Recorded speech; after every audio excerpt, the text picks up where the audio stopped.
내가 지금까지 뭘 했지라는 제목으로 하나님 말씀 증거하겠습니다. 오래전에 아버지라는 소설이 많은 사람들에게 감동을 주었습니다. 서기관으로 공무원 생활을 화려하게 시작한 어느 남자가 결혼을 하고 또 자녀 낳고 가정을 이끌어가면서 생기는 이야기를 담고 있습니다. 열심히 살아보려고 하는데 뜻대로 진급도 되지 않고 이래서 좌절 맛보고 치열한 경쟁 사회 속에서 조금씩 밀리면서 남자 주인공이 겪게 되는 내적 갈등을 보여주고 있습니다. 그러다가 결국은 중병 들어서 인생을 마친다는 구성입니다. 이 평범한 이야기를 읽으면서 많은 사람들이 눈물을 흘렸습니다. 또 여자분들이 이 소설을 읽고 나서 남편 보는 눈이 달라졌다고 합니다. 자녀들도 아빠를 이해하게 되었다고 합니다. 한마디로 이해하면 달라지는 거예요. 이해하면 품을 수 있는 거예요. 신앙생활 적용하면 하나님 말씀을 접하잖아요. 말씀이 내 안에 역사하잖아요. 고난을 이해할 수 있어요. 고난 속에 숨겨진 보석 같은 진리를 발견할 수 있고 해석할 힘이 생기고요. 진정으로 말씀 앞에 살아가잖아요. 이제 더 이상 낮은 수준의 문제, 시기심의 문제, 질투의 문제, 욕심의 문제에 매이지 않고 큰 염려, 사명 위에 살게 되니까 내 문제가 작아지는 걸 경험한다는 것입니다. 오늘 본문은 젊은이들이 이해해야 할 어른의 모습이 있습니다. 한 사람이 어떻게 늙어가는지를 보여줍니다. 마치 집처럼 한 사람의 몸을 하나의 집처럼 비유합니다. 커다란 집 하나가 점점 쇠락해가고 낡아가는 모습을 설명하고 있습니다. 우리 나이 먹으면서 되게 어떻게 될지 대략 알잖아요. 이제 힘도 약해지고 머리도 하얘질 것이고 뭐 다 알지만 오늘 성경 말씀 통해서 우리 나이듦, 아름다운 나이듦에 대해서 점검하고 또 어떻게 나이 드는지 묘사가 자세하거든요. 한번 보면서 우리가 어떻게 준비해야 될지. 그래서 첫 번째가 뭐냐면 나이 들면서의 상황, 어떻게 반응할 것인가, 창조주를 기억하라는 거예요. 곤고한 날이 오기 전에. 두 번째, 젊은이들 적용하는 건 인생 낭비하지 말고 표대를 향해 살라는 거예요. 세 번째, 이제 작년 버리는 훈련하고 감사와 자부심을 살라는 것입니다. 차례대로 증거하겠습니다. 첫 번째, 나이 듦의 묘사인데 3절 보니까 그런 날에는 집을 지키는 자들이 떨 것이며 힘 있는 자들이 구부러질 것이며 맷돌질하는 자들이 적음으로 그칠 것이며 창들로 내다보는 자가 어두워질 것이며 집을 지키는 자들이 떨 것이며. 여러분, 내 몸을 보호하는 도구가 무엇이겠습니까? 외부에서 위협 닥쳐오면 팔이 탁 나가겠죠. 팔로 우리 몸을 보호하겠죠. 집을 지키는 자들이라는 건 손과 발을 의미합니다. 근데 어때요? 집을 지키는 자들이 떨 것이며 떨리게 된다는 거예요. 나이를 먹으면서 제일 먼저 오는 현상 중에 하나가 손과 발에 힘이 빠집니다. 젊을 때는 손에 힘이 있잖아요. 그런데 나이 먹을 때 손과 발에 힘이 빠지고 어때요? 후들거린다는 거예요. 저도 이렇게 아이들과 놀아보면 알아요. 저희 집 애기 놀아보면 애들은 정말 잘 뛰거든요. 무슨 뭐 술래잡기 하면 아빠 술래 하면서 잡아보래요. 제가 나중에 허헉대고 있어도 애들은 여전히 쌩쌩하고 그때 느껴요. 아, 이제 40대 중반임에도 불구하고 내가 체력에서 밀리는 느낌 받기도 하고. 오늘 집을 지킨 자들이 떤대요. 또 두 번째, 힘 있는 자들이 구부러진대요. 집에서 가장 큰 힘 받는 부분이 어디겠습니까? 가장 많은 하중에 걸린 부분은 대들보 기둥이죠. 우리 몸의 대들보가 허리, 척추죠. 그게 어떻게 된다고요? 구부러진대요. 힘 있는 자들이 구부러질 것이며. 나이 먹으면서 자기도 모르게 몸이 구부러지거나 키도 작아지고 몸이 오그라든다는 거예요. 세 번째 보니까 맷돌질하는 자들이 적음으로. 맷돌이 뭐예요? 지금 여기서 말하는 맷돌은 우리 이빨을 의미하는 것입니다. 숫자가 적어진다는 거예요. 하나하나 빠져나간다는 거예요. 나이 들수록 음식 씹는 것도 힘들고 임플란트 비용도 많이 들고 음식은 어떻게 오도독 씹어 먹어야 되는데 이가 안 좋으니까 오물오물하고.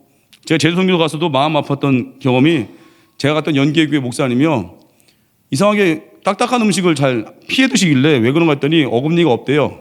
그러니까 앞니로만 오물 이렇게 해서 드시는데 제 마음이 좀 아팠어요. 이 치아가 너무 안 좋으셔서. 또 참 보니까 창들로 내다보는 자가 어두워질 것이며. 창문이 이제 어두워지죠. 우리 몸의 창문은 눈이죠. 눈이 침침해진다는 거예요. 또 사절 보니까 길거리 문들이 닫혀질 것이며 맷돌 소리가 적어질 것이며 새 소리를 말미암아 일어날 것이며 음악한 여자들은 다 쇠하여질 것이며. 길거리의 문들이 닫힌대요. 어떤 현상이 벌어지겠습니까? 아무 소리도 안 들리겠죠. 적막하겠죠. 귀가 어두워진다는 거예요. 소리가 잘 안 들린다는 거예요. 누가 뭐라고 말하면은 뭐라고 잘 안 들린다는 거예요. 또한 새 소리를 말미암아 잠이 깼다고 합니다. 새 소리 짹짹, 깊이 잠을 못 잔다는 거예요. 아이들은요, 저 보니까 한번 자면요 깨울 때 만만치가 않아요. 일어나는 거. 막 방을 쿵쿵거리고 일어나 해도 막 처음에 일어나 일으켜요. 그 신체가 손 놓는 순간 다시 또 자요. 이렇게 애들이 너무 놀라요. 근데 어른들은요 아주 작은 소리에도 바시락거려도 깹니다. 연세가 드시면요 바시락거리는 소리에도 금방 깬대요. 여기까지는 좋은데 어른 나이가 들면요 시도 때도 없이 졸리다고 합니다. 예배드리다가도 보면 연세 드신 분 중에 자기도 모르게 좋은데요. 나 안 졸았대요. 나 안 잤대요. 근데 졸고 계세요. 이렇게. 그 연세 드시면 그런 경우가 있다는 거예요. 또 음악하는 여자들이 다 쇠하여질 것이며 4절 보니까 우리 몸에 아끼는 목소리죠. 그게 늘어진다는 거예요. 나이가 들면 노래하는 게 달라진다는 거예요. 젊은 사람들은 신나게 부르는 거 좋아하죠. 젊은이들은 그냥 평범한 박자도 싫어합니다. 젊은이들이 엇박자 좋아하면서 한 박자 쉬고 나오는 것도 되게 좋아하는데 나이가 먹으면 들어가면서도 꼭 한 박자가 늦는다는 거예요. 그리고 곡조도 필요 없어지고 그 곡이 다 그 곡이래요. 그래서 타령이 된다고 합니다. 그 5절 보니까 또한 그런 자들은 높은 것을 두려워할 것이며 길에서는 놀랄 것이며 살구나무가 꽃이 필 것이며 메뚜기도 짐이 될 것이며 정욕이 지리니 이는 사람이 자기의 영원한 집으로 돌아가고 좁은 객들이 거리로 왕래하게 됨이니라. 높은 곳을 두려워할 것이며 여러분 애들은요 높은 곳 올라가면 신나요 막. 저도 집에서 보니까 애들이 맨날 점프를 뛰어요. 소파 같은 높이에서 점프를 뛰어가지고 제 몸에 뛰어내리는데 아파 죽는 줄 알았어요. 관절이 으스러질 것 같았는데 높은 곳 막 뛰어내리는 걸 좋아해요. 근데 노인들은 어떻습니까? 그저 방바닥에 주저앉는 게 제일 좋습니다. 오르는 게 싫어요. 높은 것도 무서워하고요. 어떤 분은 또 에스컬레이터도 어지럽다고 합니다. 발을 들여놓지도 못해요. 또한 정욕이 그치리니 그 사람을 휘두르는 강한 욕망, 성욕, 식욕도 사라지고 또 여기 나오죠. 메뚜기가 짐이 된대요. 메뚜기가 뭐가 무거운지 그것도 무겁대요. 모든 게 다 무거운 거예요. 자기 옷도 무겁대요. 하다못해. 그래서 연세 드신 분 중에 그러잖아요. 아, 오늘 옷이 무거워. 좀 가벼운 옷이 없냐 그러고. 참 젊은이들은 그냥 아무거나 막 입잖아요. 근데 나이가 들면 그게 있다는 거예요. 조문객들이 또 왕래한대요. 나의 죽음을 조문하는 행렬이 이어진다는 거예요. 6절 보니까 은줄이 풀리고 금그릇이 깨지고 항아리가 샘곁에서 깨지고 바퀴가 우물 위에서 깨지고 지금 이제 죽음을 상징하고 이제 삶이 끝나는 걸 말하고 있거든요. 6절 끝에 보면 항아리가 샘곁에서 깨지고 바퀴가 우물 위에서 깨지고 옛날 우물에 두레박 대신에 항아리가 달려 있었대요. 항아리에 끈 묶어서 도르래 연결해서 깊은 우물에 물을 길었는데 그 항아리가 깨진 거예요. 물을 기를 수가 없다는 거예요. 생명의 물을 길어 올릴 수 없다는 거. 한마디로 심장의 박동이 멈추고 피가 흐르지 않아서 죽음을 맞이한다는 거예요. 이게 우리의 몸인데 몸만 그렇습니까? 마음도 변하죠. 2절 보니까 해와 빛과 달과 별들이 어둡기 전에 빛 위에 구름이 다시 일어나기 전에 그리하라. 해와 달과 별이 어두워진대요. 왜 어두워질까요? 그걸 보는 내 마음이 어두워지는 거예요. 쓸쓸하고 고독하고 연약해지고 위축되는 마음을 표현한 것입니다. 또 비온 뒤에 구름이 다시 일어난대요. 겨울 날씨를 묘사하는 것입니다. 인생의 겨울이 되면 이제 구름이 거치지 않고 하늘이 구름으로 가득 찬 것 같이 내 몸과 마음이 항상 어둡고 찌뿌둥하다는 거예요. 이렇게 되면 사람들이 자기 생을 향해서 뭐라 말하면 그게 1절이에요. 곤고하다. 곤고하다는 거예요. 나는 아무 낙이 없다. 희망도 없다. 날 찾는 자도 없다. 힘도 없다. 능력도 없다. 이런 날을 이르기 전에 뭘 해야 된다고요? 너의 창조자를 기억하라는 거예요. 창조주를 기억하라는 거. 기억했다는 말은 히브리적인 의미는요. 히브리적 의미에서 기억했다는 뭐냐면 누군가를 위해서 적극적으로 액션을 취한다는 것입니다. 창조주 하나님을 기억하는 거, 액션을 취하는 거예요. 특히 두 가지, 젊은이들과 이제 장년. 젊은이들은 어떻습니까? 이런 곤고한 날이 오기 전에 낭비하지 않고 표대 향해 살라는 겁니다. 젊은이들에게 인생을 낭비시키는 두 가지 요소가 있죠. 첫 번째는 유혹에 대한 충동. 그걸 자꾸 우리에게 압박하는 거예요. 마귀가 유혹을 하고 시간 낭비하게 하고 또 하나는 마음에 근심이 많죠. 젊은 사람들은요 되게 넓게 보지 못할 때 있어요. 깊이 못 볼 때가 있어요. 오늘 내 앞에 놓인 사건, 취업의 문제, 결혼의 문제, 진로의 문제 이게 전부인지 알아요? 아닙니다. 더 큰 세계가 있거든요. 하나님 차원의 계획이 있거든요. 그거 봐야 되는데 너무 눈앞의 것에 매일 때가 많습니다. 본문은 말합니다. 인생의 방황과 유혹, 강력한 미혹 앞에서 어떻습니까? 하나님이 심판이 있다는 거예요. 나는 잊어도 하나님은 잊지 않는다는 거. 9절이죠. 심판이 있다는 거예요. 그래서 우리는 심판이 있기에 창조주를 기억하고 내 세월을 낭비할 수 없습니다. 날 향한 하나님의 계획, 그 비전을 발견해서 근심과 염려에 노예되지 않아야 돼요. 우리 향한 계획이 있거든요. 왜 우리가 이렇게 무기력할 때 있죠? 왜 열등감이 있죠? 왜 그렇게 상처에 매이죠? 비전을 발견하지 못해서. 예배는 비전을 발견하는 시간입니다. 예배는 날 향한 계획과 부르심을 발견하는 시간이에요. 각자 한 명 한 명이 너무 소중하다는 거예요. 그 부르심 앞에 서면요 이제 남이 안 보여요. 내게 해주신 은혜만 보여요. 내가 할 사명만 보이는 거예요. 창조주 하나님이 우리를 향한 피조물인 우리를 향한 계획이 있음을 믿고 나아가면요 큰 고난 앞에 섰을 때에도요 영광을 바라보기 때문에 이길 수 있습니다. 저희 선배 목사님이죠. 저 경기도 화성 쪽에서 목회하시는데 그분이 이제 개척하기 전에 주례를 하기로 한 젊은 부부가 있었다고 합니다. 10년을 교제했대요. 이제 결혼식 날짜 잡고 주례를 어떻게 또 준비할 것인가 대화도 했는데 10년 사귀고 이제 결혼하기로 했던 그 부부가 갑자기 파토가 난 거예요. 결혼이 해지됐습니다. 10년 사귀었는데도 결혼식 날짜 잡아놓고도 깨질 수가 있나 봐요. 근데 이 자매님이 엄청 상처를 받았대요. 죽을 것 같이 고통스러워했대요. 너무 마음이 아파서 진짜 총 맞은 것처럼 아파서 죽고 싶었대요. 그래서 죽는 셈 치고 여행이나 가자 하고 인도에 갔대요. 거기에 뭐 낙타 여행이 있다고 합니다. 낙타 타고 사막 가서 사막 한가운데 거적대기 하나 깔고 누워서 몇 시간 동안 하늘을 보는 여행이래요. 사막 한가운데 거기 누워서 캄캄한 밤에 누워서 하늘을 보는데 모래알처럼 촘촘히 박힌 엄청난 별들이 하늘에서 막 쏟아져 내리는 것 같더래요. 그 광활함을 보면서 창조주 하나님의 그 위엄을 보면서 하나님의 크심 앞에 완전히 압도가 되었대요. 그러면서 그 자매님이 이런 생각이 들었다고 합니다. 살아도 되겠네. 나 살고 싶어. 그리고 다시 돌아와서 직장생활 열심히 하고 지금은 결혼 잘했대요. 물론 딴 남자랑. 그래서 애 둘 낳고 잘 살고 있다고 합니다. 하나님의 크심 앞에 서니까 그 총 맞은 것 같았던 마음이 그 광활한 창조주 하나님의 섭리 가운데 그 자연을 보면서도 하나님을 느낄 수 있잖아요. 내 문제 별거 아니네. 하나님이 압도하시네. 그게 보이는 거예요. 인생의 염려와 낙심과 열등과 상처 많으십니까? 주의 광활한 대지 앞에 서든지 아니면 진짜 예배 가운데 영광의 은혜를 경험하십시오. 내 문제가 초라해질 거예요. 작아질 거예요. 우스워질 거예요.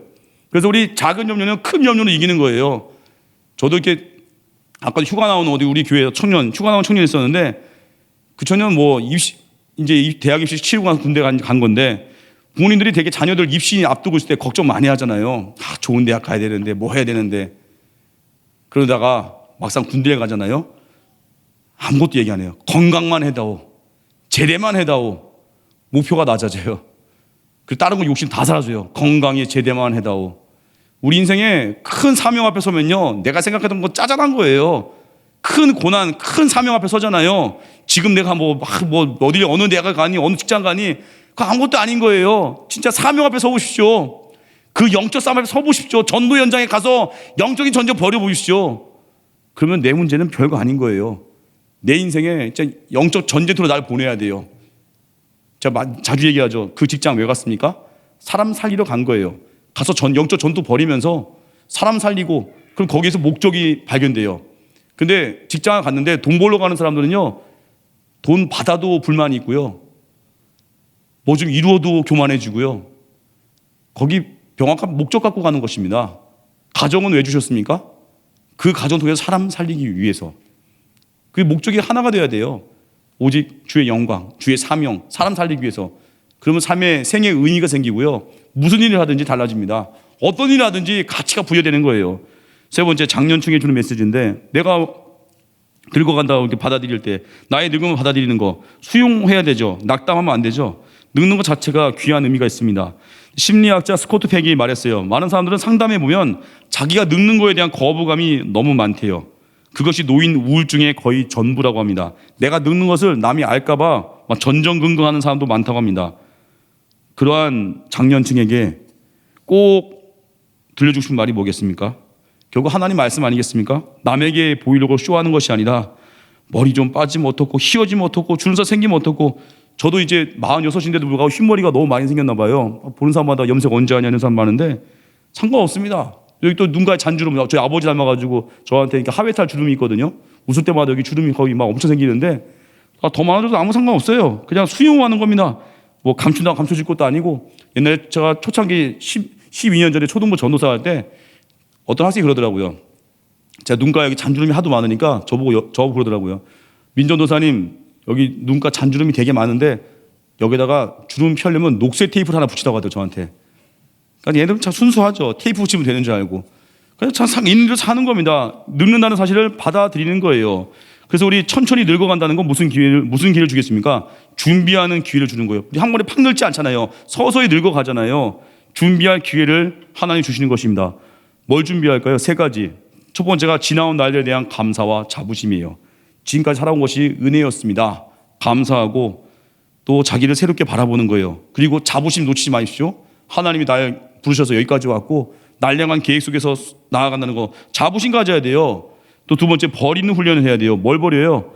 내 평생 가지고 왔던 내 명함, 나의 거품, 그게 다가 아니라는 것을 고백하고 정직한 한 인간으로 하나님 앞에 서는 것입니다. 그리고 내게 주신 축복들 있잖아요. 다 흘려보내야 돼요. 다음 세대를 위해서. 세 번째, 하나님을 향한 여행을 준비해야겠죠. 연약해지는 내 몸 바라보면서 절망하지 말고 나를 창조하신 하나님을 바라보는 것입니다. 그리고 나는 피조물이고 지금 창조주 하나님께로 가고 있다는 거. 군인 비유, 또 자꾸 군인 비유 많이 드는데 병장은요 유격훈련 받아도요 여유가 있습니다. 왜요? 그 유격 끝나고 곧 제대할 거거든요. 그래서 병장의 마음을 가집시오. 유격훈련, 우리 인생의 고난이 유격훈련이라고 치면 곧 제대할 건데요. 뭐 우리 인생에 혹한기가 와도 곧 제대할 건데요. 뭐 물론 가끔 짜증내는 고참도 있어요. 날짜, 입대 날짜가 꼬여가지고 유격 2번 받는다고 그런 열받아하는 고참도 몇 명 봤는데, 인생에 제대 날짜가 있거든요. 제대하는 날이 있거든요. 창조자 하나님께 우리 가고 있는 거거든요. 하나님을 향한 여행을 준비하는 거예요. 그래서 늙는 거는 죽음을 준비하는 사인입니다. 그래서 인생이 서글퍼 보여도 서글프지 않은 이유가 있어요. 7절 보니까 흙은 여전히 땅으로 돌아가고 영은 그것을 주신 하나님께로 돌아가기 전에 기억하라. 창조자 하나님을 기억하시고 이 모든 과정이 뭐예요? 늙음의 과정, 하나님께로 가는 과정이에요. 그래서 내게 허락하신 영원한 생명을 사모하면서 그 생명이 빛나게 되는 삶이 살게끔 기도하는 것입니다. 그래서 우리 인생 살면서 청년의 때 창조자 하나님을 기억하고 영광 앞에 서십시오. 아까 그 상처받았던 그 자매가 회복되었던 것 같이 큰 하나님의 섭리 가운데 창조자 하나님의 그 질서 가운데 압도당하니까 내 문제가 별거 아니었네, 일어설 수 있네. 청년의 때에 영광 앞에 서십시오. 사명 앞에 서십시오. 그리고 장년의 때에 감사하시면서 자부심 갖고 사십시오. 누가 날 불러주는 사람 없나 생각하지 말고 내가 찾아가고 내가 복음 증거하고 내가 희생하고 다음 세대의 본이 되어주는 모습. 그리고 제일 좋은 선물이 뭐예요? 내가 당신을 위해서 기도하고 있습니다. 최고의 선물이잖아요. 기도는 나이 상관없잖아요. 기도는 건강 상관없잖아요. 누구나 할 수 있는 것. 한 군종 장교 이야기 하겠습니다. 그 부대가 사고가 나서 몇 명이 급히 후송이 됐다고 합니다. 근데 그 군종 장교분이 참 신실해요.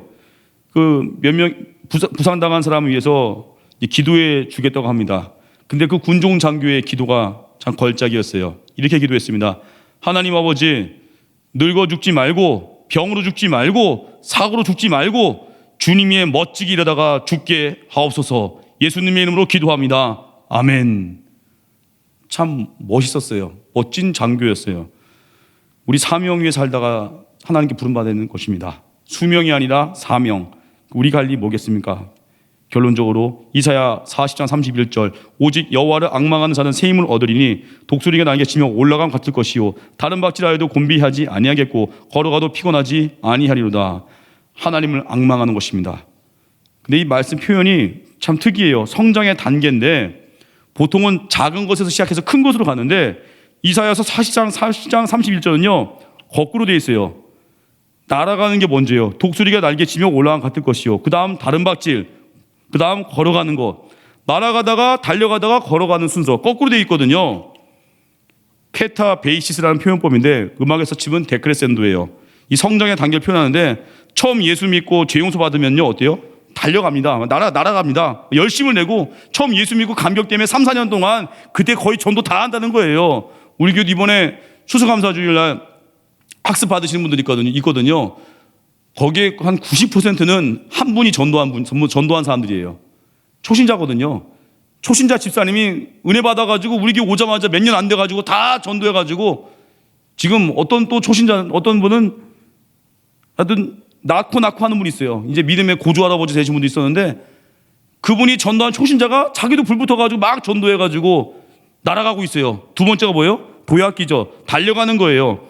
늦게 믿었지만 앞장서 가는 거예요. 다시 나중에 제가 먼저 가는 과정, 달려가는 거, 도약하는 시간입니다. 세 번째 성숙기가 있거든요. 그때는 뭐예요? 걸어가도 피곤하지 아니하리로다. 꾸준히 걷는 거예요. 인생에 환난이 있습니다. 고난이 있습니다. 그럼에도 불구하고 기쁨으로 인내하면서 달려갈 수 있는 거예요. 왜요? 반드시 끝이 좋게 만드시니까. 그래서 언제나 우리 신앙생활 가정과 직장과 또 캠퍼스 어려움이 올 때 있죠. 창조자 하나님을 기억하시고 나를 사랑하시는 주님이 우리를 붙드신다는 거 기억하고 주를 앙망하며 사십시오. 그래서 나이 들면서 오늘 본문 설명을 보면서 어떻게 받아들여야 돼요? 젊은이들 인생 낭비하지 마시고 표대 위에 사십시오. 사명 붙들면 낙심 이깁니다. 작년 버리는 훈련하고 감사하는 마음 가지고 자부심으로 살고 이제는 중보기도로 살고 하나님 앞에 서는 준비하는 것입니다. 수명이 아니라 사명 위에 사십시오. 자리에 일어나겠습니다. 주만 의지에 찬양하겠습니다.